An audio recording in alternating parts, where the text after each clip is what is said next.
Welcome to the Stephen Mansfield audio podcast.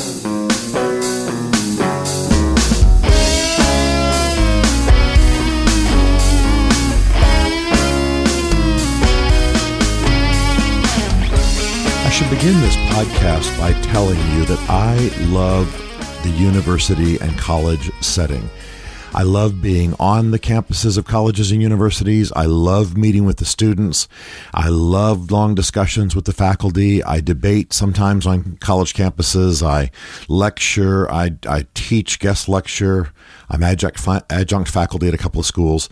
And I really, really love that context. It's not just sort of the, sentimentality of the ivy-covered brick buildings and all of that kind of thing. Football games in the fall, although I love all of that. I love a location that is given to learning. I love the pursuit of knowledge. I love the encouragement of the next generation. I love all of that.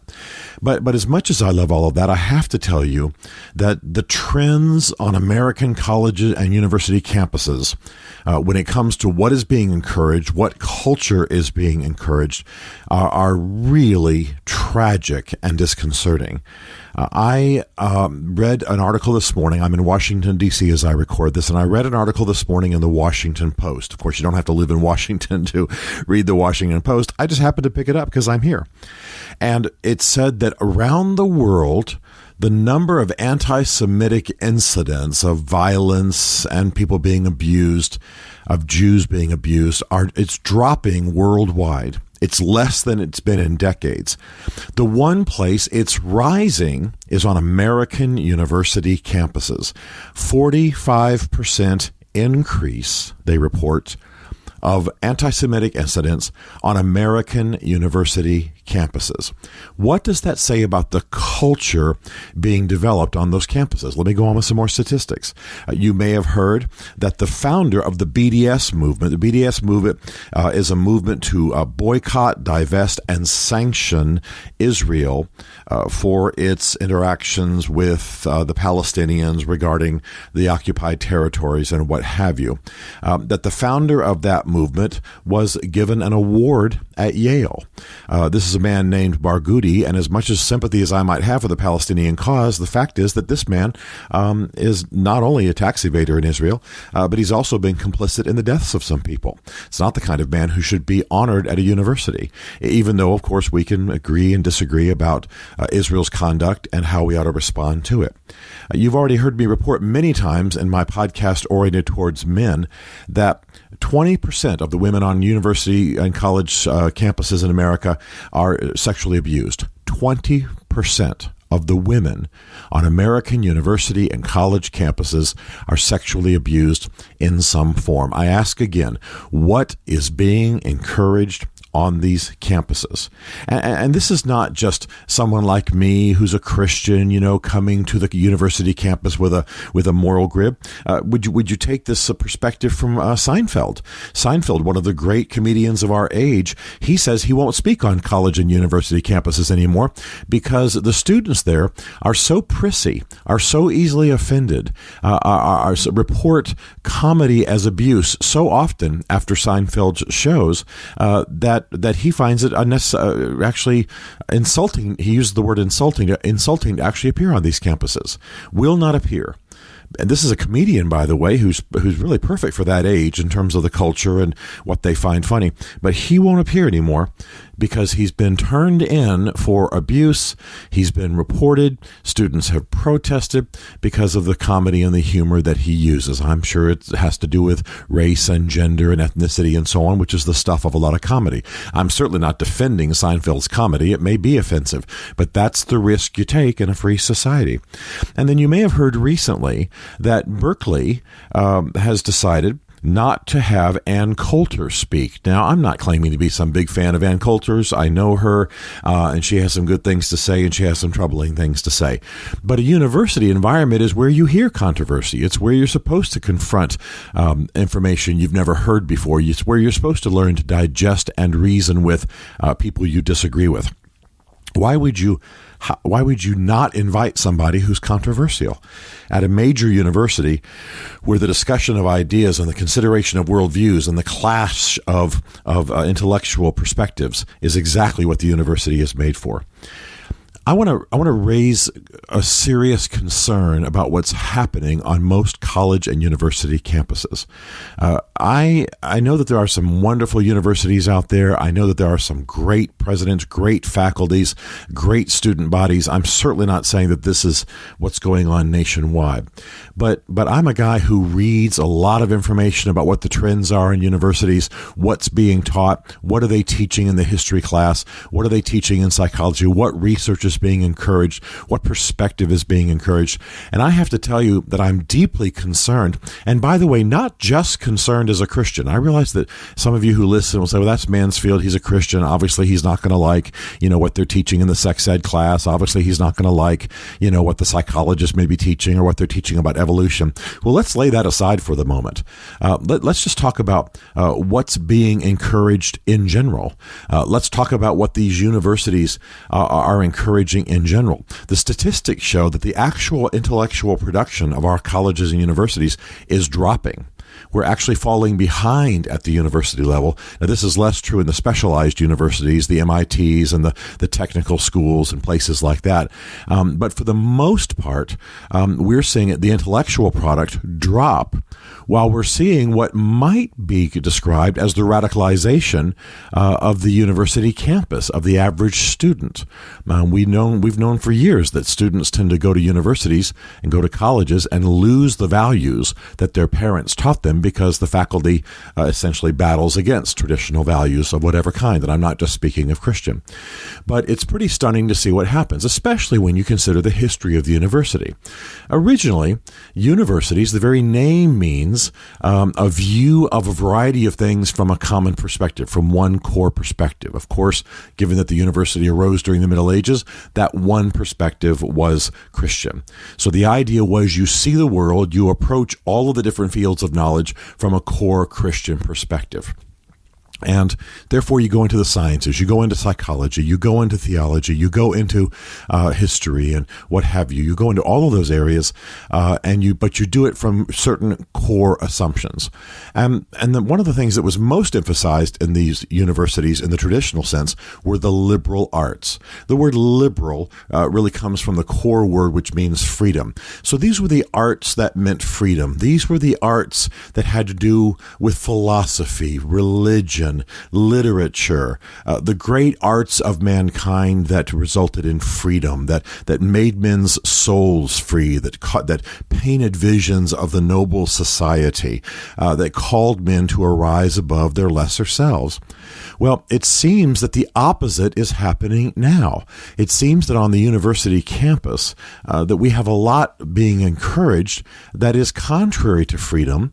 It is contrary to the elevation of the human soul and the human mind. It is contrary to what is best for society. And by the way, let me put my Christian hat back on. If you are a Christian, if you are a conservative Christian on the American University campus, you are almost targeted.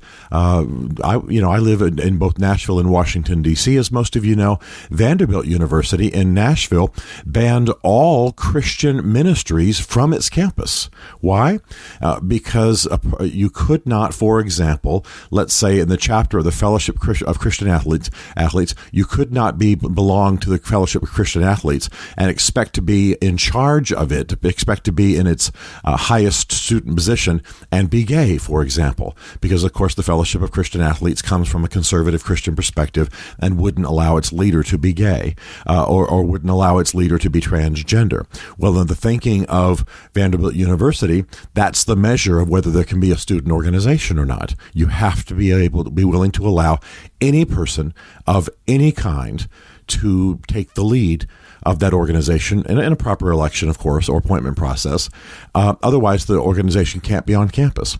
So most of all of the Christian organizations at Vanderbilt University were banned from the campus. So were some Jewish and Islamic organizations.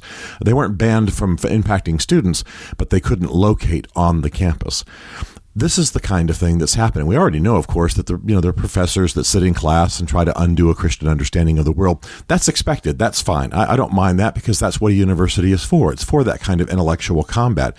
But when you have the legal removal of Christian influence from a campus. By the way, a Christian a university that has a Christian heritage and a Christian mooring and a Christian purpose, at least in its original purpose, and that's what I'm saying about Vanderbilt University. Well, then you really are in danger. You really are going counter to the studies that set men free. So the question I want to raise then is, what is happening on our university campuses? And there's another thing that concerns me too, and it's a matter that I've raised before when it comes to the internet, and it comes to the way that especially some of the young think. I have lots of conversation with young students. I love sitting on the campus after I've spoken, after I've hung out with the faculty, going and getting pizza late at night with some of the students. And one of the trends that I've described here in this podcast and in other places that I see often are students who are encountering literature, they're encountering ideas, they're watching docs, things on YouTube, and they're concluding that they are true. There's a very strong anti-American emphasis on the American university campus. We're embarrassed about American history. We are turned off. We are repulsed by the way American history is presented to us. The U.S. is not a country that comes into existence in the thinking of most college university students and most professors as a noble experiment, as a dream, as a novus ordo secularum, a new order of the ages. But instead, it's an oppressor nation. It's a vile nation. It's a bloody nation. It's a nation that grinds ethnicities underfoot. And we certainly have had our embarrassing episodes. We certainly have had our tragic episodes, and I've talked about those honestly. And I think that an honest look at American history causes us to realize that American history is beset by the same deformities of the human condition as other nations are. But there is a nobility, and there is a big-heartedness, and there is a generosity, and there is a grandeur to American history. And it ought not be taught as just the succession of oppressive acts by a crass and greedy people. That is not true. What it does then is it makes the average college student, who's read, by the way, a few books, has not really delved in deeply, become antagonistic towards their history, become negative. I've read 3 books about the oppression of the Native Americans, and therefore I hate America. I mean, this really is the perspective that I've actually had defended by college students on campuses when I've sat with them, and it didn't take me long to untie those knots and urge some different reading and to repair the damage done. But this is what we're encouraging. What's my point? Be smart about your choice of universities. I'm talking both to students and to parents. Be smart. Find good schools where there's not some grinding radical agenda, where they support the idea of the university as a place to look at truth from core values, emphasize the liberal arts, which are not dead and are not dying, but more essential than ever. Watch out for trendy radicalism. Watch out for pettiness. Watch out for the kinds of loss of freedom and loss of intellectual environment that is beginning to beset our universities. I want to say that I went to a number of leading Christian universities, and it's amazing to me that in many cases they were more open than a lot of the campuses that I see now. We had non-Christians on campus. I remember when I was at one Christian leading university where I got a degree, they would bring local mullahs in. They would bring in atheists. They would bring in people who were counter to our faith. We would have debates. We would have discussion. We would sit and eat dinner together afterwards. We learned how to contend with people who disagreed with us. We learned how to live in an environment of intellectual challenge. We got better at who we were and what we believed. We learned to be more polite. We learned to tolerate those who were even antagonistic to our own ideas and be gracious in the disagreement. That is not what's going on most university campuses. So if you're a parent, if you're a student, if you're a person who wants to make a difference, find the universities where good things are happening, where there's not a grinding radical agenda, where there's not a radical, a kind of a insipid trendiness, and go somewhere where there's a true university in the historic sense, where the liberal arts are primary, where history is studied without some kind of deforming agenda, and where we really are being prepared to set people free. Stephen Mansfield is a New York Times best-selling author, a popular speaker, and a frequent faith and culture commentator on Fox and CNN. His groundbreaking books on faith and society include The Faith of George W. Bush, The Search for God in Guinness, Mansfield's Book of Manly Men, and The Miracle of the Kurds. His new book is Ask the Question: Why We Must Demand Religious Clarity from Our Presidential Candidates, available on Amazon. Learn more about Stephen at stephenmansfield.tv. The Stephen Mansfield podcast is directed by Isaac Darnold, who also wrote, produced, and performed the podcast theme song. This is a Chartwell Literary Group production.